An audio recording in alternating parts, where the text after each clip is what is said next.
अवधूत चिंतन श्री गुरुदेव दत्त श्री स्वामी समर्थ सर्वांना. तर नमस्कार मित्रांनो. तर तुमच्या स्वयंपाकघरातील साधे मीठ हे फक्त चव देण्यापेक्षा जास्त काम करते. याचा तुम्ही कधी विचार केला आहे का? तर तुमच्या रोजच्या पदार्थामध्ये शांतपणे विरघळणारे तेच मीठ तुमच्या आयुष्यातील संपत्ती, आनंद, शांती आणि समृद्धीचे रहस्य असू शकते का? हा प्रश्न सोपा वाटू शकतो, पण जेव्हा उत्तर तुमच्या आत्म्याला भिडते तेव्हा आत एक सुप्त शक्ती जागृत होते. मीठ जे तुम्ही सामान्य मानता ते प्रत्यक्षात एक अत्यंत शक्तिशाली ऊर्जावाहक आहे. प्राचीन ऋषींनी त्याला धारणा शक्ती असे म्हटले होते. तर नकारात्मकतेला रोखणारी आणि सकारात्मक ऊर्जा जपणारी शक्ती. तर आज आपण एका अशा गुपिताबद्दल बोलत आहोत की जे शिकल्यावर तुम्हाला आश्चर्य वाटणारच आहे की अचानक इतकी संपत्ती कुठून आली.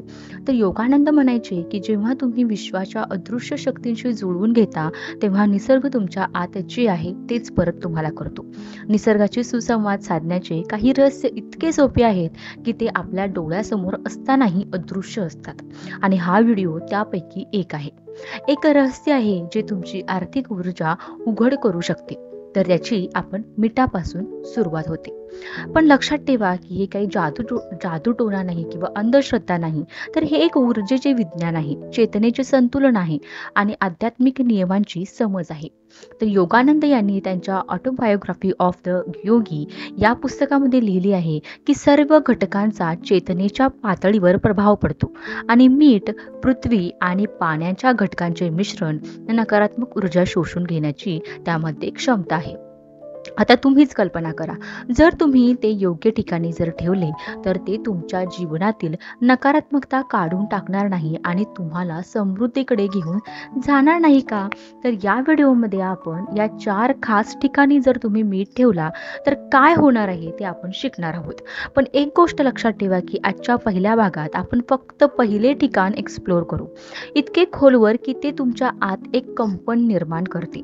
उर्वरित 3 ठिकाणे जी आहेत ती अशी रहस्य आहेत की जी जाणून घेण्यासाठी आत्म्याने तयार असले पाहिजे. तर तुम्ही तयार आहात का? तर चला पहिल्या ठिकाणाबद्दल आपण आता पहिल्यांदा बोलूया. सर्वात सोपा पण सर्वात दुर्लक्षित, तुमचा मुख्य दरवाजा. तर तुमच्या घराचे प्रवेशद्वार. आता तुम्ही विचार करत असाल की मीठ आणि मुख्य दरवाजा याच्यात काय संबंध आहे बाबा? पण थांबा, एक श्वास घ्या आणि हा विचार मनात येऊ द्या. मुख्य दरवाजा ही एक अशी जागा आहे जिथे फक्त लोक येत जात नाहीत तर ऊर्जा देखील आत येते. आणि जर हा दरवाजा नकारात्मकतेने वेढलेला असेल तर आत येणारी कोणतीही सकारात्मक ऊर्जा आत येताच थांबते.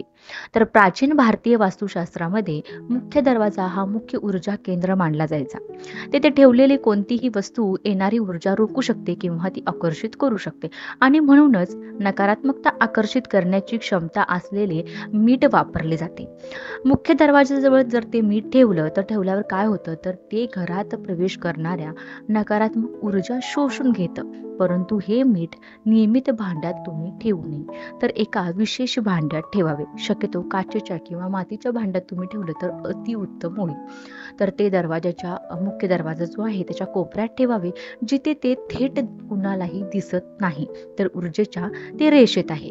आता तुम्ही विचाराल की हा फक्त एक मानसिक परिणाम आहे का? तर मी म्हणेन की नाही, हे ऊर्जा विज्ञान आहे. जेव्हा तुम्ही भावना आणि श्रद्धेने एखादी गोष्ट स्थापित करता तेव्हा ती फक्त एक वस्तू राहत नाही, तर ती एक मंत्र बनते. तर परमहंस योगानंद म्हणाले की तुमचा विश्वास ही तुमची सर्वात मोठी शक्ती आहे. जेव्हा तुम्ही विश्वास आणि समजुतीने दारावर मीठ ठेवता तेव्हा ते संपत्ती, शांती आणि सौभाग्याचे दार उघडते. तर बरेच लोक हे विधी करतात, परंतु ते आपल्या आत्म्याला न समजून घेता त्याची नक्कल करतात आणि म्हणूनच त्यांना समान परिणाम मिळतात. उधळ आणि तात्पुरते, म्हणजे तेवढ्यापुरते त्यांना त्याचे परिणाम दिसून येतात. परंतु जेव्हा तुम्ही योगिक दृष्टिकोनातून त्याकडे पाहता, जेव्हा तुम्हाला समजते की ते केवळ वास्तू उपाय नाही तर वैश्विक स्पंदनाशी जोडण्याचे एक साधन आहे, तेव्हा हे मीठ तुमच्या घराचे रक्षक बनते. एक रक्षक जो केवळ संपत्तीला आत येऊ देत नाही तर गरिबीलाही बाहेर ठेवतो. आता तुम्ही असा विचार करत असाल की जर मुख्य दरवाजावर मीठ ठेवल्याने इतके बदल होऊ शकतात तर इतर 3 ठिकाणी काय होईल? हेच रहस्य आहे. तुम्हाला वाटेल की केवळ वाराच बदलला नाही तर तुमच्या जीवनाचा प्रवाही दिशाही बदलू लागला आहे. तर हे असे पहिले ठिकाण होते, मुख्य दरवाजा. पण ही फक्त सुरुवात आहे. अजून 3 ठिकाणे शिल्लक आहे. आता त्यांच्याबद्दल जाणून घेतल्याने तुम्हाला खरोखरच खूप आश्चर्य वाटणार आहे, की सर्व संपत्ती कुठून येत आहे. तर आणखी एक जागा जिथे मीठ ठेवल्याने तुमच्या जीवनाची आर्थिक ऊर्जा आतूनच स्वच्छ होऊ शकते. ती म्हणजे काय? तर ती म्हणजे तिजोरी, किंवा ती जागा जिथे तुम्ही तुमचे पैसे, दागिने किंवा इतर कोणत्याही मौल्यवान वस्तू ठेवता. तर हे ठिकाण फक्त भौतिक वस्तू साठवण्याचे ठिकाण नाही, ते तुमच्या जीवनाच्या आर्थिक जाणीवेचे केंद्र आहे. तुम्ही कदाचित कधीही लक्षात घेतले नसेल, पण ज्या ठिकाणी पैसे ठेवले जातात त्या ठिकाणाची ऊर्जा तुमचे विचार, भीती, लोभ आणि अभावाच्या भावना सतत शोषून घेते. आणि म्हणूनच बरेच लोक जरी ते पैसे कमवत असले तरी ते तसं ठेवत नाहीत. तर परमहंस योगानंद म्हणाले की तुमची ऊर्जा जिथे तुमचे विचार स्थिर असतात तिथेच जमा होते. तिजोरी किंवा पैसे ठेवण्याच्या जागेसाठी स्थिरता आणि शुद्धता या दोन्ही आवश्यक असते, आणि मीठ यामध्ये एक अद्भुत भूमिका बजावू शकते. तुम्हाला फक्त एक लहान वाटी रॉक सॉल्ट किंवा साधं आपलं मीठ त्यामध्ये भरायचं आहे आणि ते तिजोरीच्या एका कोपऱ्यात ठेवायचं आहे. पण तुम्ही एक गोष्ट लक्षात ठेवा, की ही वाटी कोणत्याही धातूपासून बनलेली नसावी. ती माती, काच किंवा चिनी मातीची जरी असेल तरी चालते. मातीच्या वाट्या सर्वात योग्य अशा मानल्या जातात, कारण त्यांच्यात शुद्ध स्वरूपात ऊर्जा शोषून घेण्याची आणि उत्सर्जित करण्याची सुद्धा खूप क्षमता असते. आता तुम्हाला एक प्रश्न पडू शकतो, की मिठाच्या वाटीमुळे संपत्ती येईल का? तर नाही. संपत्ती बाहेरून येत नाही, तर ती आतून येते. मीठ त्या आतील ऊर्जेला संतुलित करते. ते तुमच्या आर्थिक प्रवाहात अडथळा आणणारे जे काही भय, चिंता आणि लोभ आहे ते शोषून घेते. जेव्हा हे अडथळे दूर होतात तेव्हा तुमच्या आयुष्यात संपत्ती येऊ शकते. आणि हा उपाय काही चमत्कार नाही, तर ऊर्जा शुद्ध करण्याची एक पद्धत आहे. जसे तुम्ही तुमचे घर स्वच्छ करता, तसेच तुमच्या तिजोरीची ऊर्जा शुद्ध करणे सुद्धा खूप आवश्यक आहे. आणि मीठ हे यासाठी एक उत्तम साधन आहे. पण एक गोष्ट लक्षात ठेवा, की हे मीठ दर 15 दिवसांनी बदलले पाहिजे, जेणेकरून ते कोणतीही जमा झालेली नकारात्मक ऊर्जा वाहून नेईल. जेव्हा तुम्ही हे करता तेव्हा तुम्ही तुमच्या तिजोरीला पूर्ण विश्वासाने आणि श्रद्धेने स्पर्श करता, आणि तिथून एक नवीन ऊर्जा प्रवाह सुरू होतो.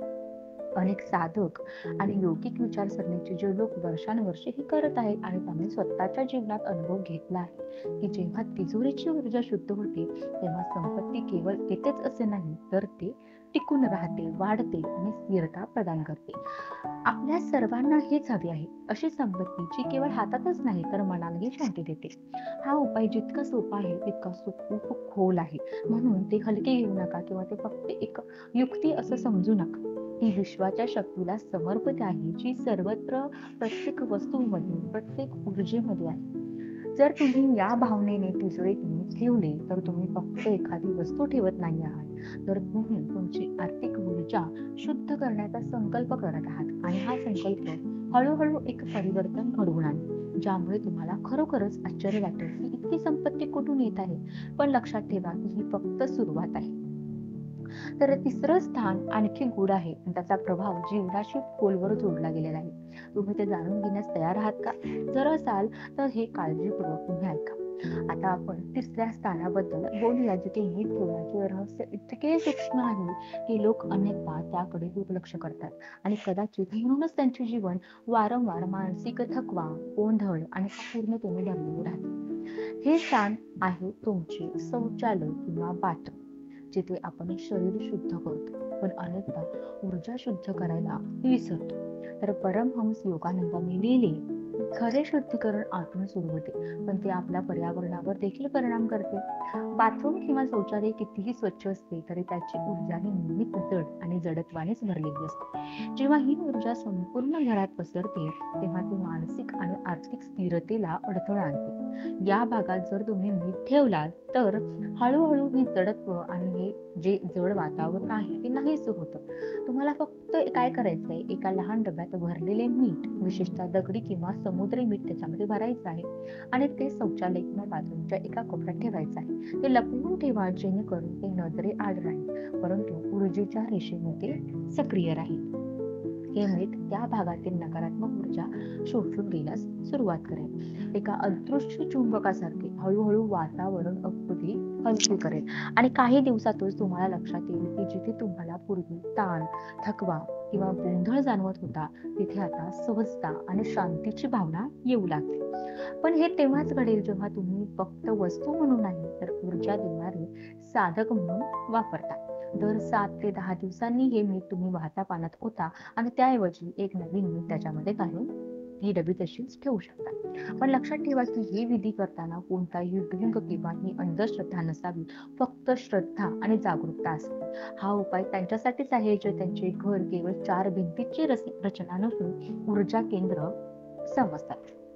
बाथरूम किंवा शौचालय कितीही आधुनिक असले तरी त्याची ऊर्जा अडथळा निर्माण करू शकते, विशेषतः मानसिक स्पष्टता, आर्थिक प्रवाह आणि कौटुंबिक सुसंवाद. आणि जर तुम्ही लक्ष दिले तर तुम्हाला एक गोष्ट आढळून येईल की जेव्हा जेव्हा घराचा हा कोपरा ऊर्जादृष्ट्या अशुद्ध होतो, तेव्हा घरामध्ये अनावश्यक वाद, गोंधळ आणि निराशा पसरू लागते. म्हणूनच आपल्या पूर्वजांनी घराच्या या कोपऱ्याकडे विशेष लक्ष दिले. ते तिथे तुळशी किंवा गंगाजल शिंपडायची आधी आणि ऊर्जा संतुलित करण्यासाठी विशेष विधी करायची. पण आजच्या युगामध्ये जेव्हा आपण या पद्धतीपासून खूप दूर गेलो आहोत, तेव्हा मीठ हे एक माध्यम बनते जे ते संतुलन पुनर्संचयित करू शकते. जेव्हा तुम्ही आदराने बाथरूमच्या एका कोपऱ्यात मीठ ठेवता, तेव्हा ते केवळ शुद्धीकरण विधी नसते, तर ते जाणीवपूर्वक केलेले एक कृत्य आहे की जे तुमच्या संपूर्ण घराच्या ऊर्जेचे शुद्धीकरण करते. जेव्हा तुमच्या घरातील ऊर्जेचे शुद्धीकरण होते, तेव्हा त्याचा पहिला परिणाम तुमच्या मनावर होतो आणि नंतर तुमच्या आर्थिक नशिबावर होतो. कारण शांत आणि संतुलित मन ही विश्वाची समृद्धी ज्याद्वारे वाहते ते प्रवेशद्वार आहे. आणि हा विधी खूप सोपा आहे, परंतु त्याचे परिणाम मात्र खूप खोलवर आहेत. आणि जेव्हा तुम्ही ही प्रथा तुमच्या दैनंदिन जीवनाचा भाग बनवता, तेव्हाच ते साध्य होते. आता तुम्हाला प्रश्न पडला असेल की याचा खरोखरच इतका प्रभाव पडतो का? मी फक्त म्हणेन की एकदा तुम्ही प्रयत्न करा. या 3ऱ्या ठिकाणी एका आठवड्यासाठी मीठ ठेवा आणि तुमचा दैनंदिन दिनचर्या जी आहे, तुमचे मन आणि तुमच्या घरातील वातावरण कसे बदलू लागते आणि तुम्हाला लपलेला खजिना कसा सापडू लागतो, त्याचा तुम्ही फक्त अनुभव घेत राहा. पण ही गोष्ट लक्षात ठेवा ही फक्त 3री पायरी आहे. अजून एक 4था आणि शेवटचा टप्पा शिल्लक आहे, जो या मालिकेतील सर्वात खोल रहस्य आहे. तो टप्पा तुमच्या आणि विश्वातील नाते पुन्हा परिभाषित करेल. तुम्ही त्या शेवटच्या टप्प्याचा शोध घेण्यास तयार आहात का? जर तसे असेल तर या 4थ्या आणि शेवटच्या टप्प्याबद्दल आपण बोलूया, जो तुमच्या घराची ऊर्जाच नाही तर तुमच्या जीवनाचे नशीब देखील पूर्णपणे बदलू शकतो. ती जागा म्हणजे तुमची झोपण्याची जागा, तुमची बेडरूम आणि विशेषतः तुमचा बेड. इथेच तुम्ही दिवसाचा थकवा, विचारांची खोली आणि भावनांचा गोंधळ दूर करता आणि इथेच तुमच्या अवचेतन मनाचे सर्वात खोल दरवाजे उघडतात. तर परमहंस योगानंद म्हणतात की रात्र ही केवळ शरीराला विश्रांती देण्याची वेळ नाही, तर आत्म्याला प्रवास करण्याची वेळ आहे. आणि जर या प्रवासादरम्यानची ऊर्जा जर अव्यवस्थित असेल तर तुमच्या संपूर्ण जीवनाची दिशा विस्कळीत होऊ शकते. म्हणून जर तुम्हाला तुमची झोप फक्त विश्रांतीची वेळ नसून ऊर्जा संचयित करण्याची वेळ हवी असेल, तर तुमच्या पलंगाखाली एका भांड्यात तुम्ही मीठ ठेवा, विशेषतः जिथे तुमचे पाय विश्रांती घेतात. हे मीठ तुमच्या झोपेदरम्यान येणारे नकारात्मक शोषून घेते, तर तुमचे अवचेतन शुद्ध करते आणि हळूहळू तुमच्या आत असे विचार पेरते की जे संपत्ती, यश आणि सकारात्मक संधी आकर्षित करतात. आणि दर 10 दिवसांनी हे मीठ तुम्ही बदला आणि ते वाहत्या पाण्यात ओता. पण हे करत असताना एक संकल्प करा की तुम्ही आता जागे व्हाल, तुम्ही तुमच्या जीवनाचे स्वामी व्हाल. जेव्हा तुम्ही 4ही ठिकाणी मीठ लावता, मुख्य दरवाजा, तिजोरी, शौचालय आणि पलंगाखाली, तेव्हा तुम्ही एक ऊर्जावान ढाल तयार करता की जी नकारात्मकतेला बाहेर ठेवते आणि संपत्ती समृद्धीला घरामध्ये आमंत्रित करते. आणि मग तुम्हाला पैसे शांतपणे आत येताना दिसते, जसे की कोणतेही कारण नाही. रखडलेली कामे तुमची पूर्ण होऊ लागतात आणि जीवन अशा प्रवाहाचा वाहू लागते की जिथे चिंता, अपयश आणि अडथळे हळूहळू नाहीसे होतात. पण हे तेव्हाच घडते जेव्हा तुम्ही हा उपाय केवळ एक युक्ती नाही तर एक अंतर्गत सराव मानता. कारण विश्वाला खऱ्या श्रद्धेची गरज आहे, ढोंगाची नाही. आणि जर तुम्हाला ही ऊर्जा कधीही थांबू नये असे जर वाटत असेल, तर हा प्रवाह कधीही थांबू नये, तर त्यासाठी आजचे हे ज्ञान तुमच्या जीवनात समाविष्ट करा आणि दररोज नवीन दिशेने जाण्यासाठी, अधिक अंतर्दृष्टीसाठी माझ्या या चॅनलमध्ये सामील व्हा. तुम्हाला येथे फक्त उपायच सापडणार नाही, तर येथे तुमच्या आत्म्याशी संवाद साधला जातो.